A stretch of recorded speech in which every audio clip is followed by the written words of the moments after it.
অনেকে আমার কাছে বাবুর্চির হাতের রোস্টের রেসিপিটা চাইছিলেন, মানে বিয়ে বাড়ির রোস্টের রেসিপি। তো এর লেগে আমি রোদে পুরা বৃষ্টিতে ভিজাই রোস্টের রেসিপিটা পুরাটা ভিডিও করছি শুধুমাত্র আপনাদের জন্য গাইস। আর এত সুন্দর লোভনীয় রোস্টের রেসিপি যদি আপনিও বাসায় ট্রাই করবার চান তাহলে আমার পুরো ভিডিওটা না টাইনা দেখবেন। তো বাসায় ছোটখাটো একটা প্রোগ্রাম ছিল, তো এর লেগে আব্বু বাবুর্চি আনাইছে যে আজকে সবগুলা রান্না বাবুর্চি রেদা করাইবো। আর এই ফাঁকে আপনাদের লেগে আমি রোস্টের রেসিপিটা ভিডিও করছি।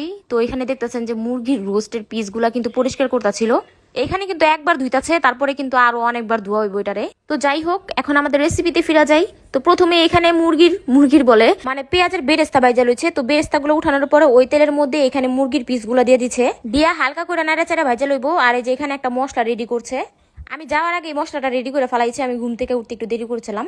তো এখানে ছিল আপনারা একটুখানি পেঁয়াজ বাটা, আদা রসুন বাটা, জয়ফল, জয়ত্রী, মানে যত ধরনের মশলা আছে সব বাটা, কাঁচামরিচ, টক দই, টমেটো সস, তারপরে ছিল বাদাম বাটা, মরিচের গুঁড়া। মাংস রান্না করতে হলে যতগুলো মশলা প্রয়োজন সব মশলা এখানে পেস্ট করা হয়েছিল। তারপরে সবগুলো একসাথে মিক্স করে চিকেনের মধ্যে দিয়ে দিচ্ছে। দেওয়ার পরে যেটা ভাইজা লইব। এখানে উনারা পানি দেয় না দেখে আমি পরে কইলাম যে আপনারা কি লিকুইড দুধ অথবা পানি ইউজ করেন না। পরে আমার উনি কইলো যে উনারা রোস্টের মধ্যে কোনো ধরনের পানি অথবা লিকুইড দুধ ইউজ করে না। অন্য বাবুর্চিরা করলে করতেও পারে, কিন্তু উনি কোনো সময় করে না। আমরা কিন্তু সবসময় উনার হাতে রান্নাই খাই। উনার হাতের রোস্ট কিন্তু অনেক মজা। তো রোস্টটা যখন হালকা সিদ্ধ হয়ে গেছে, মানে রোস্ট না মুরগিটা যখন হালকা সিদ্ধ হয়ে গেছে, তখন এটার মধ্যে দিয়ে দিচ্ছে বেরেস্তা।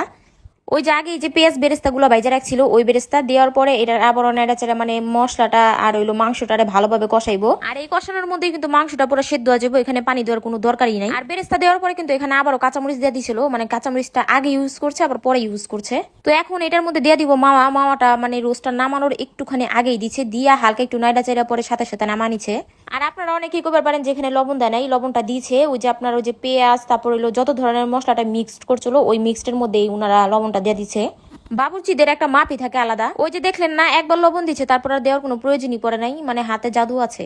তো যাই হোক গাইস, এটা এখন দমে বসা দিব। দমে বসানোর আগে এখানে দিয়ে দিল গুঁড়া দুধ আর হলো পেঁয়াজ বেরেস্তা। এখানে 1 প্যাকেট গুঁড়া দুধ পুরাটাই দিয়ে দিচ্ছে। তারপর এখানে কেওড়ার জল আর ঘিও দিয়ে দিচ্ছিল। ওইটা আমাদের ঘরে ছিল, আনতে আনতে দেরি হয়ে গেছে, আমি ভিডিওতে নিয়ে নেই, উনি একটু পরে ইউজ করছে। তো 20 মিনিট পরে আমি ঘুরাইছি। আনার পর আমার কইতেছে জাম্মু তুমি একটু খায়া দেখো যে মজা হয়েছে নাকি, টেস্টটা কেমন হয়েছে। তো এর লেগে আমি একটু টেস্ট করতেছিলাম। আর ওই দিন উনি যা যা রান্না করছে সব কিন্তু আমি আগে টেস্ট করছি, যেহেতু আমাকে বাসার রান্নায় লেগে কয় তুমি আগে টেস্ট করে দেখো যে মজা হয়েছে নাকি। তো এই যে দেখেন আমাদের রোস্টের ফাইনাল লুক। আর এইভাবে যারা যারা রোস্ট রান্না করবেন তারা কিন্তু কোনো সময় মানে মন খারাপ হইব না, খাইতে মজা লাগবো, এইটার গ্যারান্টি আমি আপনাকে দিয়ে দিলাম। তো এখানে যেহেতু রোস্ট রান্না করা শেষ আর এই পাতিলের মধ্যে গরুর মাংস ভয় বই লেগে রোস্ট গুলো বাইরে নিতে ছিল। আর এখানে 35 থেকে 40 জনের আয়োজন করা হয়েছে।